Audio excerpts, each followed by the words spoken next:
Here. Mary Belbeer. Here. Kevin Tansky. Here. Art Politsky. Here. Would you please stand and join me in the Pledge of Allegiance? Following the Pledge of Allegiance, please remain standing for our opening prayer this evening by Councilwoman Mary Belbeer.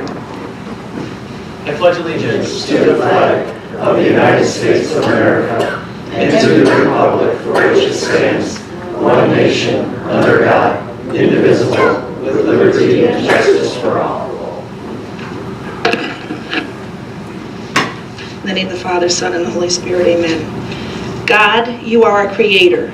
You are good, and your mercy is infinite.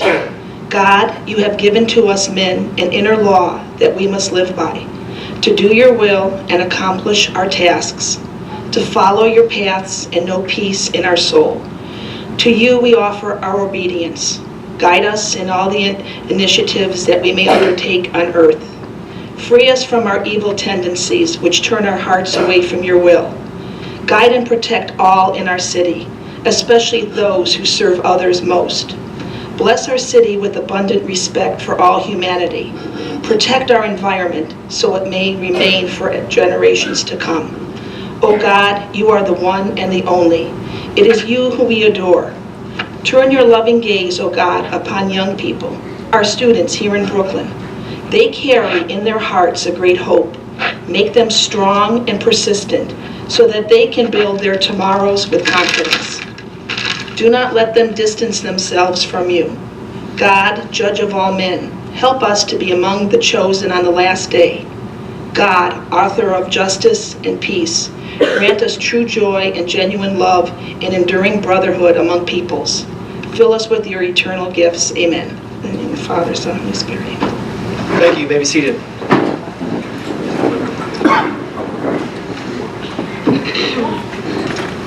The first item of business is approval of minutes of the meeting dated January the 14th, 2019. Are there any comments or questions regarding those minutes? Motion to approve. Second. To approve, Ron Van Kirk. Yes. Meg Ryan Shaki. Yes. Andy Selhertz. Yes. Kathy Pucci. Yes. Mary Belbeer. Yes. Kevin Tansky. Yes. Art Politsky. Yes. At this time, we do have a mayor's proclamation. This week is Congenital Heart Defect Week, and so at this time, I'm going to turn it over to the mayor. Thank you, Council President. I'd like to invite resident Jennifer Coons, her daughter, and any other family members you'd like to bring up who brought this very important topic to our attention.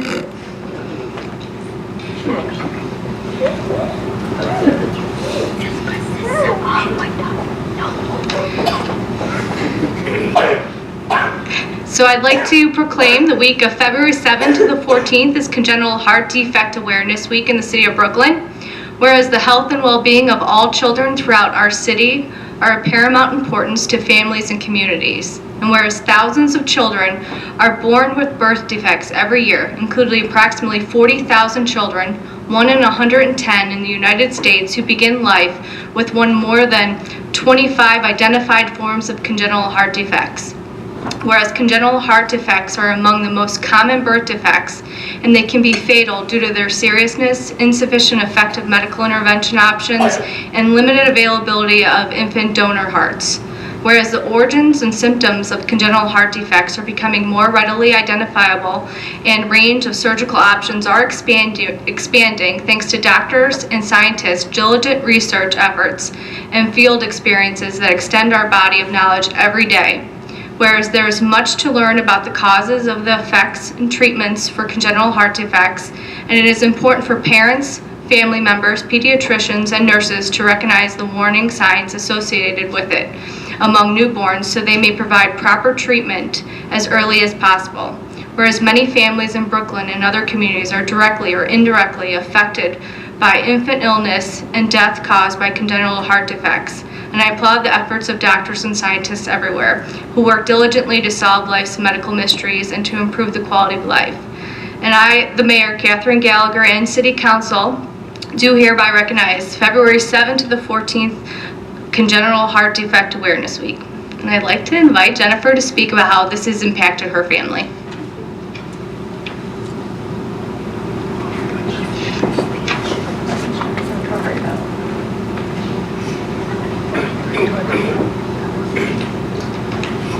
Thank you.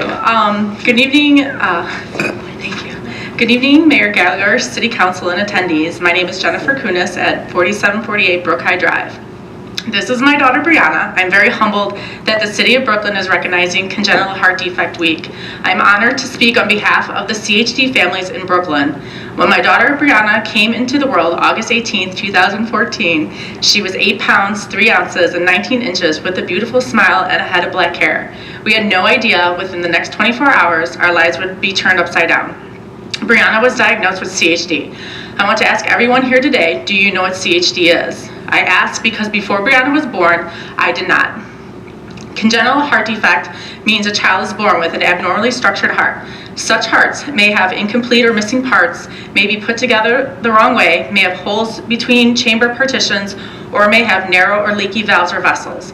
It is the most common birth defect. 1 in 110 babies are born with CHD. Of those born with CHD, about 25% will require surgery. 40,000 babies are born with CHD in the United States every year. Twice as many children die from CHD than all forms of childhood cancers combined.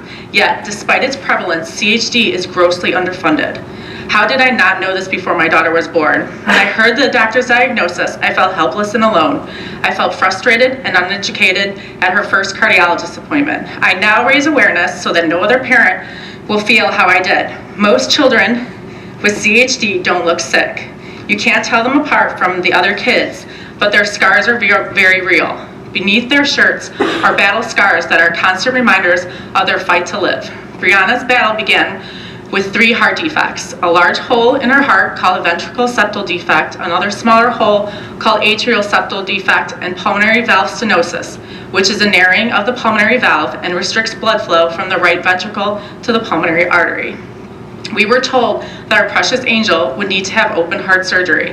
When Brianna was born, she slept over 23 hours a day. I would have to wake her just to make sure she ate. It would take her 30 minutes to drink 1 ounce of milk. She just didn't have the strength to stay awake and eat. It exhausted her poor little broken heart. For 10 weeks, I could feel and see every breath she took, unusually deep and rapid breaths, because her lungs were filled with so much fluid. At 3 weeks old, she was diagnosed with heart failure and the medications increased. At only 10 weeks old, Brianna had her first open heart surgery. As a parent, you cannot mentally prepare for such a moment. It is extremely difficult, but you have no choice. It is completely out of your control. If she didn't have the surgery, she would die. You make deals with God, you pray, you cry, you hold on tight to your baby, you watch every breath, you snuggle closely and smell her newborn skin. The moment I surrendered Brianna into the arms of the surgical nurses, knowing they were going to stop her heart, was the hardest thing I'd ever done in my life. It would take 9 stitches to sew the patch of fabric over her VSD and a stitch to close her ASD. They removed muscle around her pulmonary valve to help control her pulmonary stenosis and improve her gradient. We were not prepared to hear, after her surgery, that she would need another one in a few years. Unfortunately, years would just turn into months. 8 months later, we found out another surgery was needed immediately. The blockage around her pulmonary valve had become worse, the blood flowing from her heart to her lungs was being restricted, and she was showing signs of pulmonary hypertension. Soon, she would start to have a blue tint to her skin. This was devastating news to hear, as I hoped it would be several years before her next surgery. I just stared at Brianna's cardiologist when he told me the news. Now, already, I vaguely remember walking to my car after her appointment, and I cried the entire way home, thinking I didn't know if I could do this again so soon. The fear is terrible at night when you're lying in bed and all the what-ifs enter your mind. You do not want to think about bearing your child, but you know it's a possibility. You may know what is coming this time with surgery, but you know it won't be any easier. 2 weeks after Brianna's first birthday, she had her second heart surgery. There is no cure for CHD. Brianna will continue to need interventions throughout her life. She developed right bundle branch block after her first surgery and continues to live with leaky aortic and pulmonary valves. But beyond all her battles, she is a normal child. She's excelling in preschool. She plays soccer, baseball, and ballet. And when she turns 5, she has informed me she wants to play football and wrestle like her big brother. She has a fierce, independent personality. She wants to be a doctor when she grows up. Go figure. I want to tell those parents whose child was just diagnosed with CHD, it'll be okay. It is a hard road. You have many moments of despair. Panic, depression, anxiety will rear its ugly head and will do so with vengeance. There will be countless doctor's appointments, echocardiograms, EKGs, medications, and surgeons, but you will not be alone. These babies are strong, so much stronger than you can even imagine. We dove into a world we had no idea existed. I'm here to change that. I want to thank the City of Brooklyn for helping my cause to spread awareness. Thank you.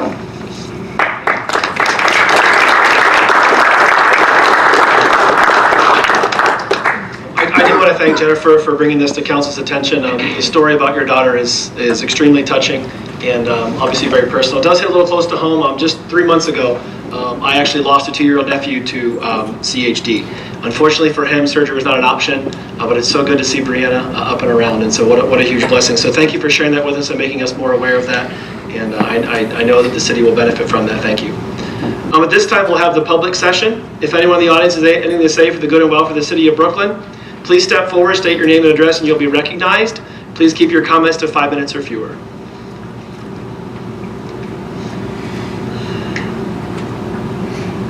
Okay, we'll then move on with reports of committees, commissions, and boards. We'll begin this evening with the Finance Committee.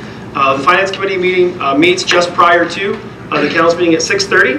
And there was only one new item on the agenda this week, and that was Ordinance 2019-8. This is authorizing the mayor to enter into a service agreement with Bailey Communications.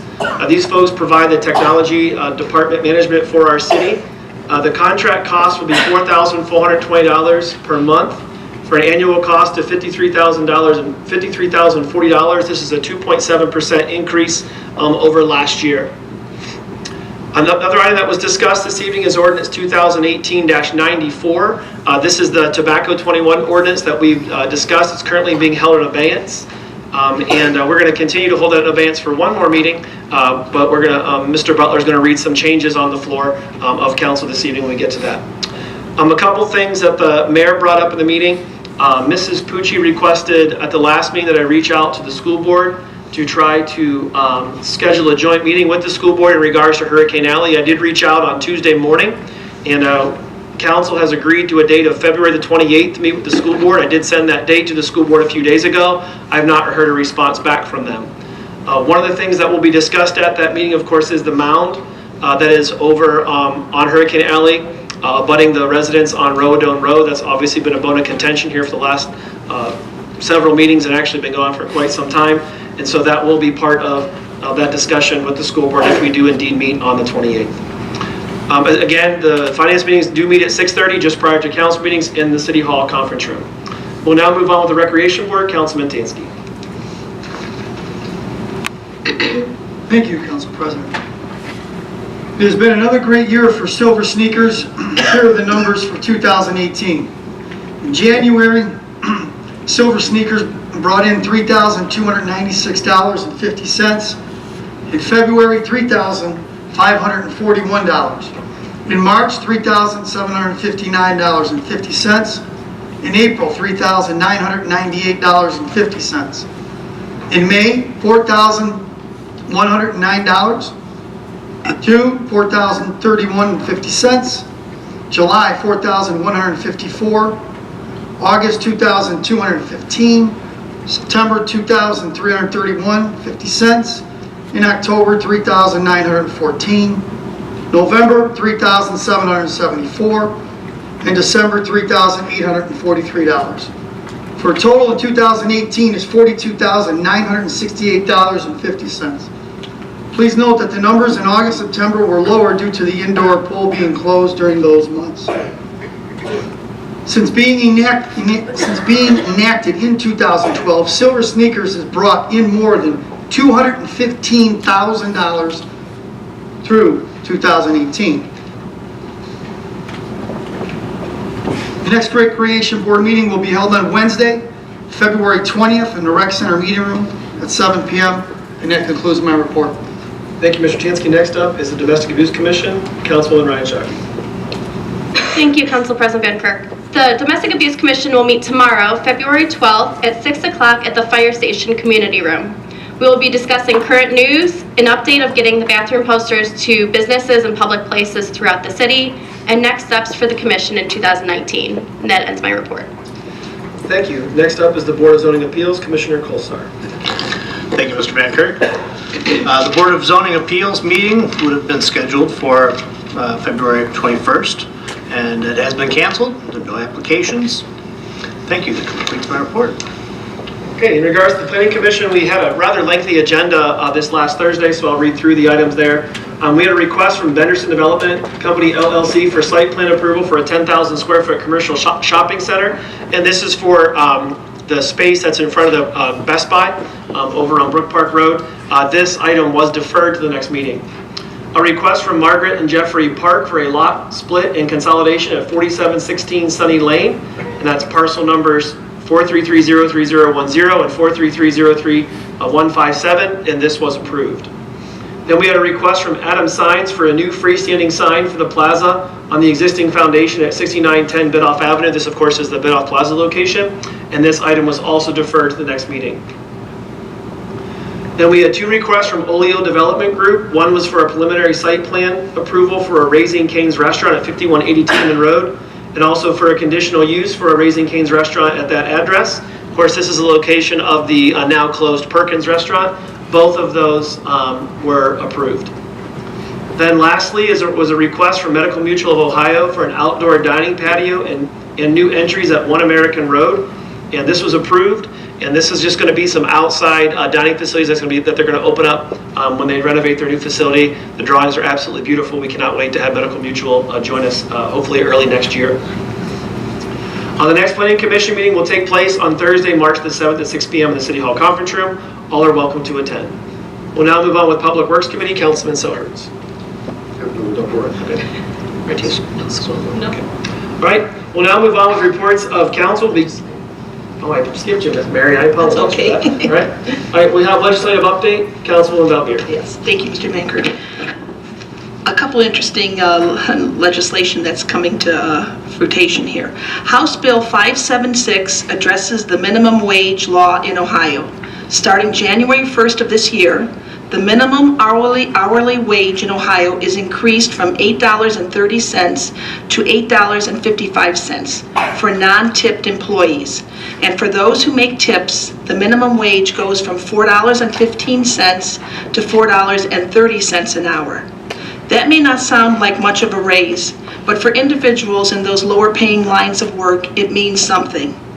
And our lawmakers didn't forget themselves when it came to raises.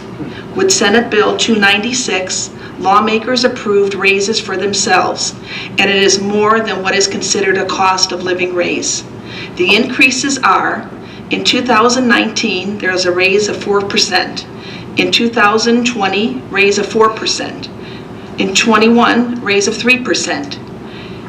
22 to 28 raises each year of 1 3/4 each year.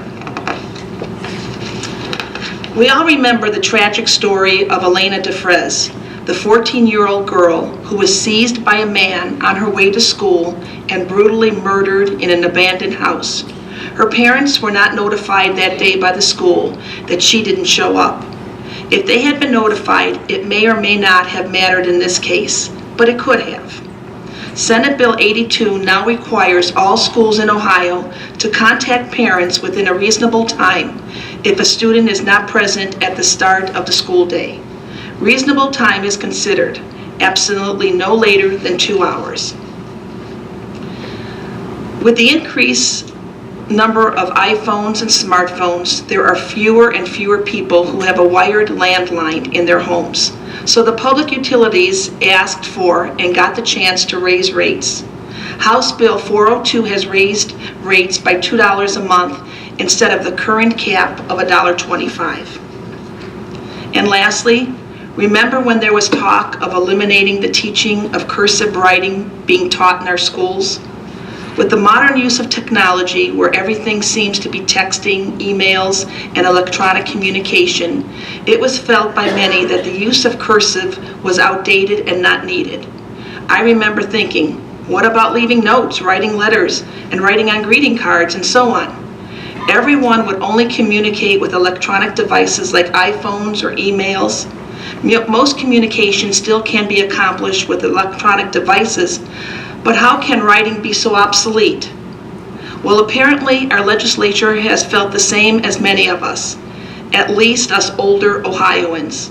The battle over whether to teach cursive handwriting is over, thanks to a new law, House Bill 58, termed the cursive handwriting bill, has been approved.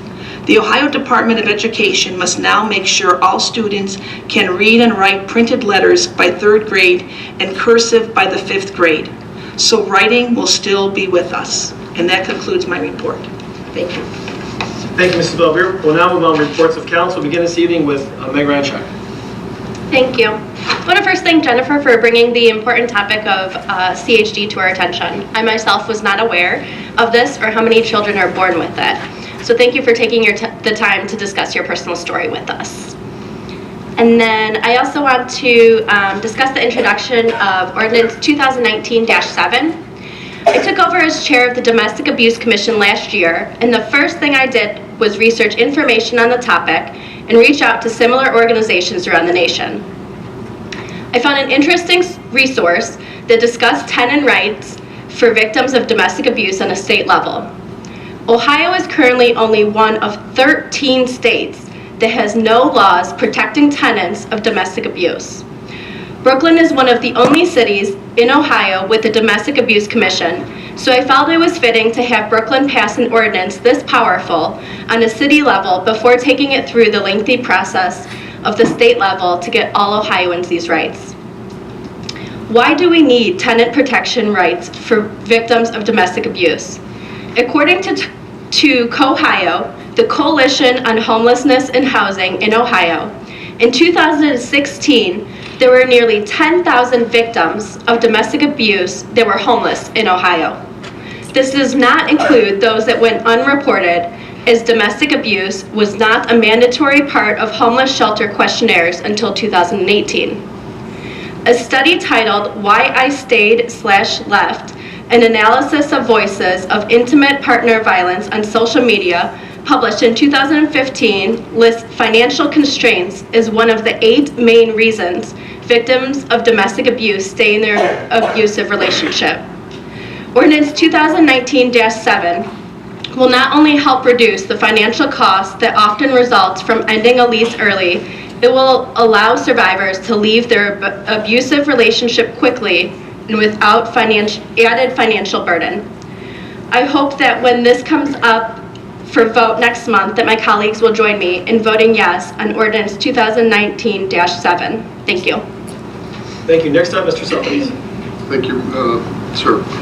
Congratulations to Brooklyn hockey team on their 3rd consecutive season championship of the Blue South Division.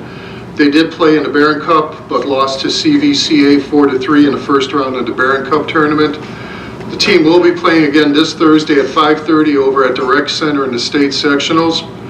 Congratulations to Brooklyn High School trumpet trio consisting of Marcello Caroselli, Carly Vecchio, and Zach Villard on receiving the highest score of 1 on their performance of Suite for 3 trumpets at the OEMA competitions this past weekend at North Ridgeville High School. Also this past weekend, the Pac-12 wrestling tournament took place out at Buckeye.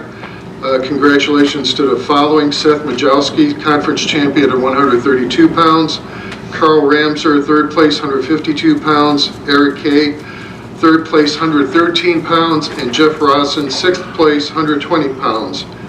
These are just a few examples of the good things happening at the Brooklyn schools. On Saturday, February 23rd, from 4 to 7 p.m., there will be a 6th annual Support Our Schools Spaghetti Dinner fundraiser. Tickets are $10. Kids 12 and under are $5. There will be a 50-50 raffle and baskets available.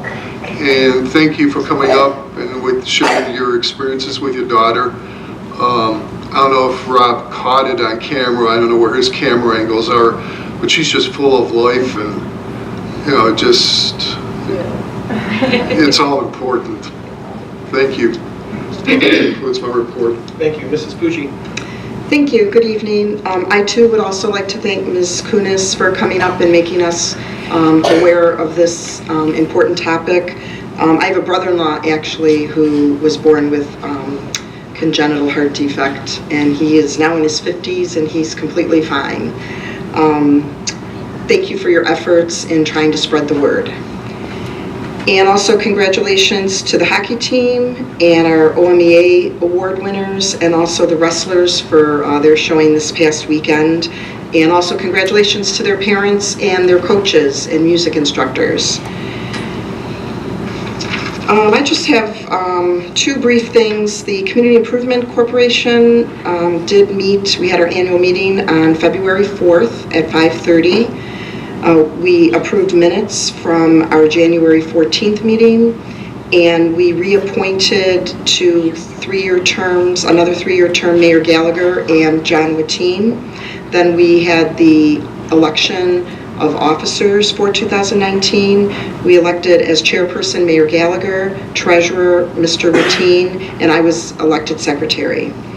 And I did get a call from a resident, and I always figure that if there's a couple people wondering about this, there are more people. So they had seen the little blurb in the paper about the CIC property being sold, and one thing people have to understand is this is undevelopable property. This is the wetlands. This is the city's the CIC's portion, which IKEA was interested in, along with the larger parcel that belonged to the Plain Dealer. And the only thing on there right now in the back corner is a small area that's paved. And this is why the new owners of the Keystone property, which used to be the old Hugo Boss, and the J.D. Norman property need this, is because they need the parking in order to try and attract other businesses and to have enough parking for the employees. So I think some people had the impression that, we didn't get enough money for this property based on the acreage, but it's not able to be developed, and that is the only reason why they purchased it, so that they would have this back corner where it is already paved for parking. And that completes my report. Thank you. Thank you, Mrs. Belvier. Thank you. First of all, I'd like to thank you also, Ms. Kunis, for coming up there. You have a beautiful young daughter. As a parent, I can't imagine what you've been through. And I'm sure it's through the grace of God that you've gone through it and made it through it all, and what's yet to come. I thank you for sharing that. My brother was born with a congenital defect also, and as a result, he played football and everything was okay, and now he seems to have a little trouble now in his older age. But I thank you for sharing all that with us. Just a couple other things. There's some great things happening in Brooklyn for the schools. Don't forget spaghetti dinner and also the night at the races. These are great things that help support our schools. It's it's always great. I've always felt that in my heart when you're helping kids or you're donating to schools, it's the best. It helps everyone. It helps the community. So please consider that, either attending or donating. And that pretty much concludes my report. Thank you. Mr. Tansky. Thank you. Good evening. Congratulations to the Brooklyn Hurricanes on a great season. The hockey team took the Blue South Division title home for the third straight year in a row. Although they came up short in the Barron Cup tournament, each individual of the team fought hard all season and deserved a tip of the hat. Way to go, team. Congratulations to Brooklyn student athlete Seth Machewski as he came in first place in his weight class at the Wrestling PAC Championships. Eric Kay and Kyle Ramsert each finished third in respective weight classes. Way to go, guys. Thanks for taking the time, Jennifer, bringing us aware of this congenital heart defect. It really was good information that you brought out, and also thank you for sharing your child's great strength in overcoming this illness. And that concludes my report. Thank you, Mrs. Splitsky. Thank you, Mr. Van Kirk. I have to be the last one to congratulate you, Mrs. Kunis, for coming and sharing with us this report. I didn't know too much about this until yesterday when my great-granddaughter happened to come to Cleveland. She lives in Westerville near Columbus, and her class decided they were going to do a fundraiser for this particular illness. And my granddaughter posted on Facebook, and Evelyn was looking for $100, and she got $116. So that was the first I knew about it, and I thank you so much. I just wanted to share that with you. And I'd just like to talk about something about the city of Brooklyn. Brooklyn, Ohio, a 4.5-mile community with about 11,000 residents, but famous in Ohio for the first seatbelt law and the first cell phone law. The article in yesterday's Plain Dealer reminded me that we're also famous nationwide. In 1955, Elvis Presley made his first appearance north of the Mason-Dixon line in Little Old Brooklyn. Everybody knew Pat Boone, and the reason he was willing to come to Brooklyn was because Cleveland DJ Bill Randall brought him here with little-known Elvis, and the rest is history. Rich Singer, our Brooklyn School Board member, posted a lot of interesting information on this subject today on Facebook.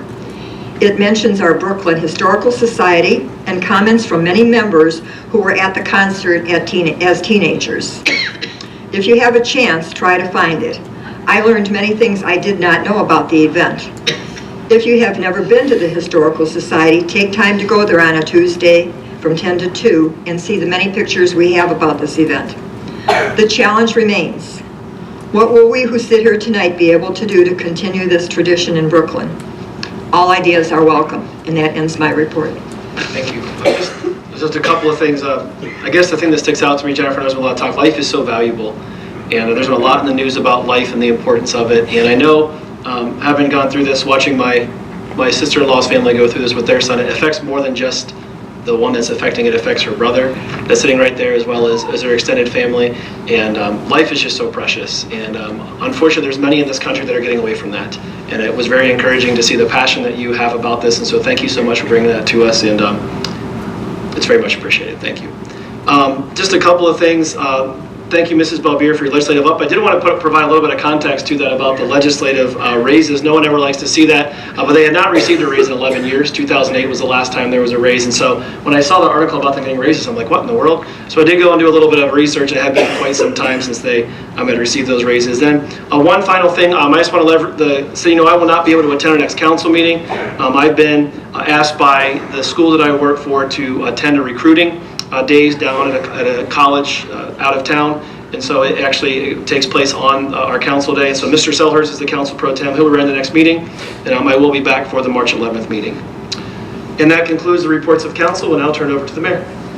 Thank you, Council President Van Kirk. Thanks again, Jennifer. I appreciate you coming and making us all aware of this. You definitely had me crying up here when you were telling your story, but also had a chuckle too, because I just think about your daughter practicing soccer and how energetic she is. You would never ever know.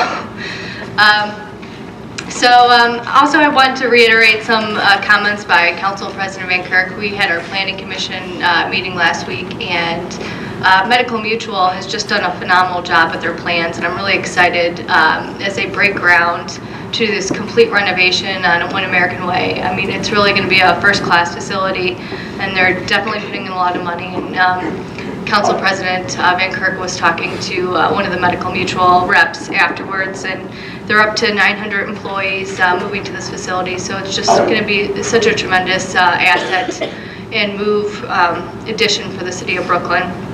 I also got a chance to go back into Inogen today, which is also at One American Way.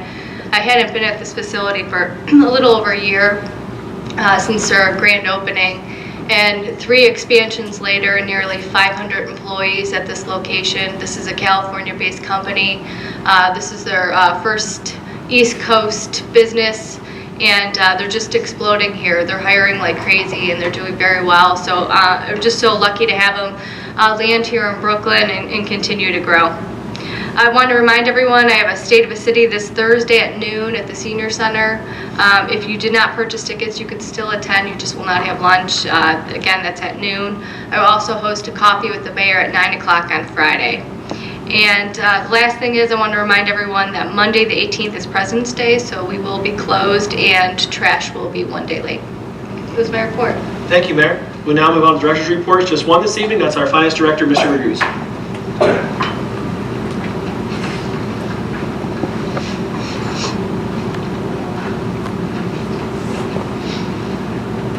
Good evening, City Council. I take one meeting off and I forget how to work the mic.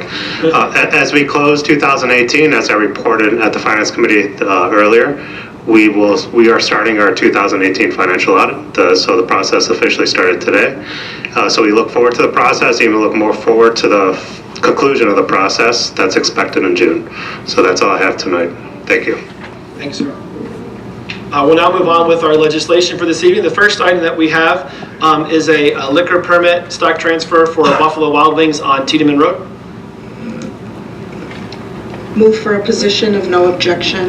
Second. For a position of no objection, Ron Van Kirk, Abstain? Meg Ryan Shaki, Yes. Andy Selhertz, Yes. Kathy Pucci, Yes. Mary Bellbeer, Yes. Kevin Tansky, Yes. Barb Politzky. Yes. Per council rules, any council member who abstains from a vote has to explain why, and so I'm happy to do so. Any items that deal with alcohol, I abstain from because my faith dictates so. Next up is ordinance 2018-94. This is enacting Chapter 729, Tobacco Product Vendor Sales to Persons Under Age 21 of the Codified Ordinance of the City of Brooklyn, amending conflicting ordinances. I'm going to turn it over to Mr. Butler. He's going to read into the record the changes that have been made to this ordinance.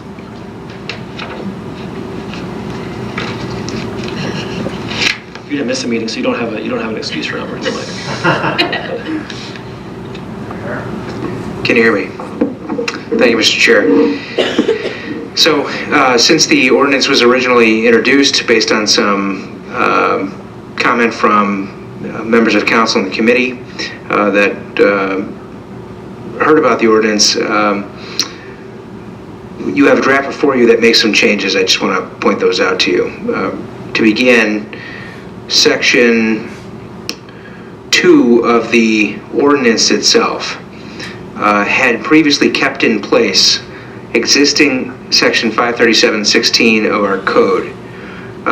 New Section 2 before you repeals that section because it would be essentially duplicative of the new Chapter 729 that is before you. So Section 2 of the ordinance repeals now Section 537.16 of the Brooklyn Codified Ordinances. Within the actual body of Chapter 729 itself, the new effective date of the ordinance has been changed to May 1, 2019 in order to give our permitting agent time to get the program rolling in Brooklyn. And the signage requirement would actually take place a month later, so that's under 72907A. That date, January 1, 2019, is changed to June 1, 2019. That's the signage requirement for the under 21 sales signage. Finally, second to last, Section 3 of the ordinance changes now the title of Section 537.161, which is the existing code provision that prohibits the possession and use of tobacco products by those under age 18. We've changed that to those under age of 21 to be consistent with Chapter 729. And so under Section 3, the title of that ordinance section, 537.161, has changed to reflect the age change. And now finally, new Section 4 of the ordinance itself permits the mayor to enter into a contract with the Cuyahoga County Board of Health to be the permitting agent and therefore be the enforcement arm for the new Chapter 729. Thanks. Thank you, Mr. Butler. The plan tonight is to amend this ordinance, then keep it in abeyance, and we will vote on it under third reading at the next meeting. Are there any comments or questions from council? Move to amend as read into the record. Second. To amend, Ron Van Kirk, Yes. Meg Ryan Shaki, Yes. Andy Selhertz, Yes. Kathy Pucci, Yes. Mary Bellbeer, Yes. Kevin Tansky, Yes. Barb Politzky. Yes. All right, the ordinance is amended. It will be held in abeyance until our next meeting. Ordinance 2019-2, this is to adopt the solid waste management plan for the Cuyahoga County Solid Waste Management District. This is on second reading. 2019-3, amending Section 151.03 of Chapter 151 of the Codified Ordinances of the City of Brooklyn, entitled Brooklyn Community Improvement Corporation, and approving the formation of the Brooklyn Community Improvement Corporation. This is on second reading. Ordinance 2019-5, this is amending various rules of council codified pursuant to Section 121.01 of the Codified Ordinances of the City of Brooklyn. Since this does pertain to council rules, are there any comments or questions regarding this ordinance? Okay, it is on second reading. Under new business this evening, ordinance 2019-7. This is establishing Chapter 746 of the Codified Ordinances of the City of Brooklyn to create housing protections for victims of domestic violence and affected landlords. This was the ordinance that Ms. Meg Ryan Shockey referred to a few moments ago, and this is on first reading. Then lastly this evening is ordinance 2019-8. This is authorizing the mayor to enter into a service agreement renewal with Bailey Communications to provide technology department management for the City of Brooklyn, and that is on first reading. Do any of the council members or directors have any comments or questions? Right, we are going to move into executive session here in just a moment to discuss matters of personnel. Once that executive session is completed, we will come back in the room just to adjourn the meeting. No further action will be taken this evening. So at this time, I'm going to make a motion that we adjourn to executive session for the purpose of considering employment of a public official at the Recreation Center. I would like to invite the mayor, the law director, the service director, and the rec manager and council to attend. Second. To adjourn to executive session, Ron Van Kirk. Yes. Meg Ryan Shaki. Yes. Andy Selhertz. Yes. Kathy Pucci. Yes. Mary Belbeer. Yes. Kevin Tansky. Yes. Barb Politzky. Yes. Thank you, everyone. Have a blessed evening.